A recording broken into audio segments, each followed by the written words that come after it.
So you know, I thought a change of scenery would be really nice, and I'm currently filming this at my best friend's house, and I thought it would be a good idea because he's got these really big bookshelves so you can see behind me, but also they're a freaking mess. Also, my battery's dying, so that's nice. But on the bright side, check that out. That's bold and brash, and I painted that.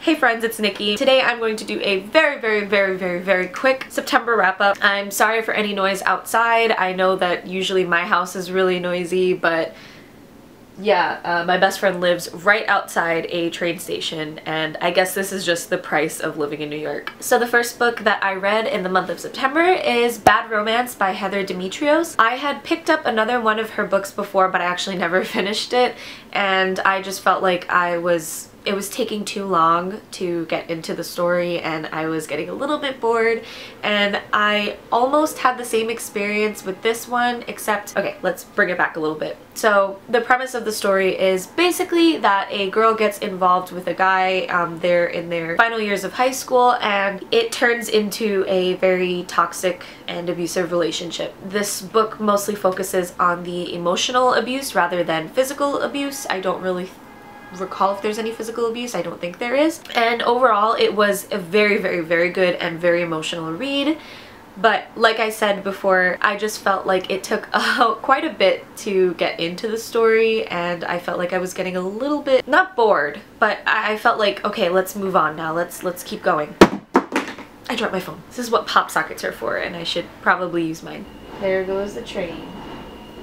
Anyway, there were certain quotes that really spoke to me, and I really enjoyed this novel, if only because I felt like I could relate to it a lot. My first relationship had a lot of the same elements that the main character in this story goes through, especially with being manipulated and being given ultimatums, and it was hard. I had to take breaks while I was reading it, but it was such a good book. So I ended up giving this one a 4 out of 5 stars, if only, like I said, because of the fact that it felt like it went on for a little bit too long. The next book that I read in the month of September is Always Never Yours by Emily Wibberley and Austin Seachman Broca. I always mess that up. But anyway, they are a couple, actually. They're married, I believe, and they wrote this book together, which is super cute right off the bat. The book follows a girl who finds that every time she breaks up with somebody, that person ends up finding their true love, or the person that they're meant to be with, and it's just her sort of dealing with that. She's also heavily involved in her school's theater program and really wants to go into directing, but she has to fulfill an acting credit,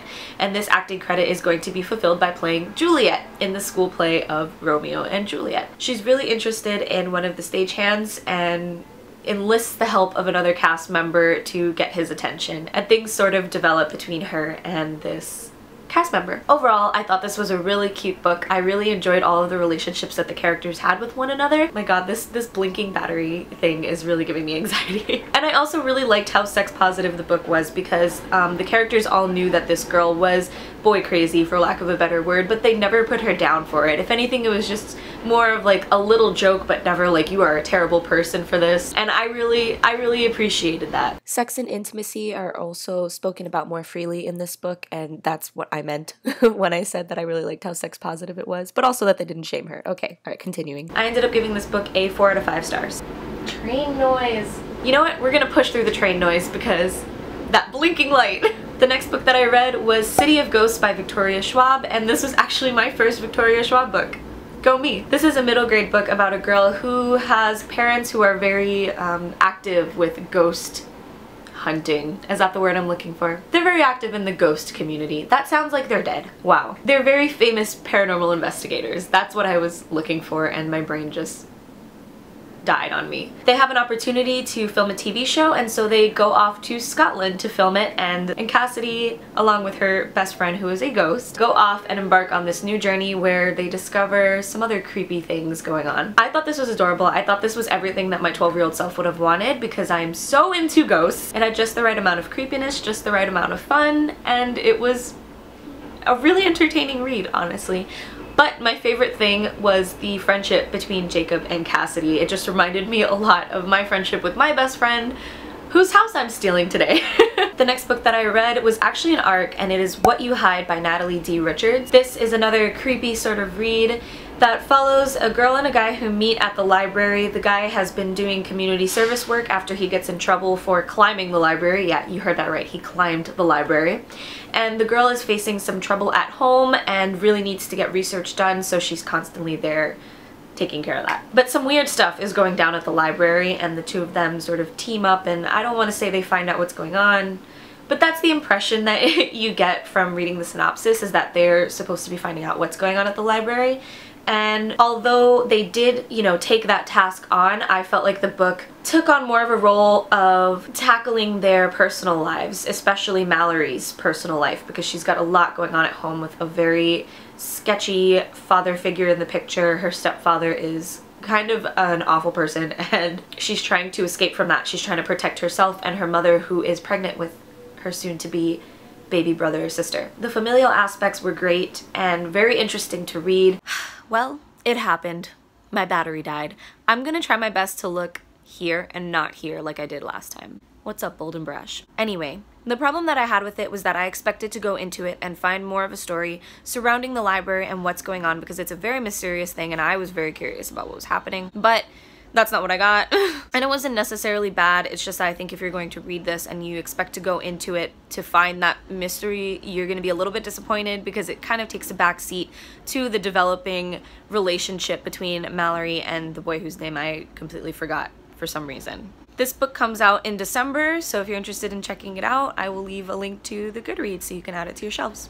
And the last book that I read in the month of September was History Is All You Left Me by Adam Silvera. If you guys will recall, Adam Silvera is taking over my entire life. I loved They Both Die at the End. I still think about it daily, and when my boyfriend and I go on our bookstore dates, we always seem to gravitate towards his books and just stare at They Both Die at the End as though we haven't already read it and one of us owns it.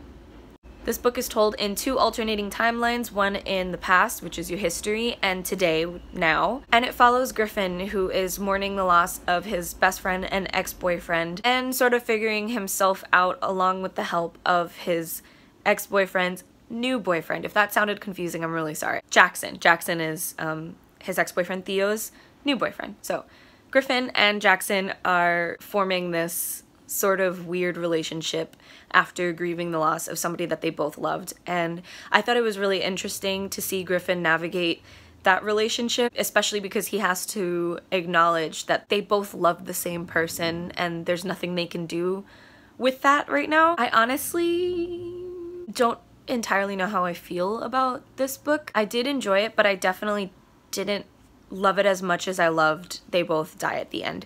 And I've been thinking about it for a while, and I think that it has something to do with Adam Silvera's writing in general. I know it's not exactly for everybody, but I feel like the way that he writes things and the voice he gives to his characters better suited They Both Die at the End because of the overall tone of They Both Die at the End. All of Adam Silvera's books, solo work, I should say, thus far has been pretty heavy, dealing with a lot of hard things, and not to say that They Both Die at the End wasn't a serious and sad book, because they're all pretty sad, but the overall tone of They Both Die at the End is a happy one, a celebratory one, and I feel like the voices that Mateo and Rufus have better suit that than the way that Griffin suits They Both. Oh my god. Can we not have crime today? I don't know. I don't know what I'm saying. I can't remember what I rated this one. Probably 3 or 4 stars. I'm not entirely sure. I don't know. All I do know is that I have serious urges to pick up They Both Die at the End again. I love Adam Silvera. That's it. That's it. That's the thing. I love Adam Silvera. So that is it for today's wrap up. I'm sorry that the video cut off and we kind of made this awkward transition where my arm won't stop shaking and you see the mess that is Sebastian's shelves, but it's fine. We got it done. Thank you guys so much for watching, and I will see you guys next time. Bye. I'm married to the music. 너는 나의 music.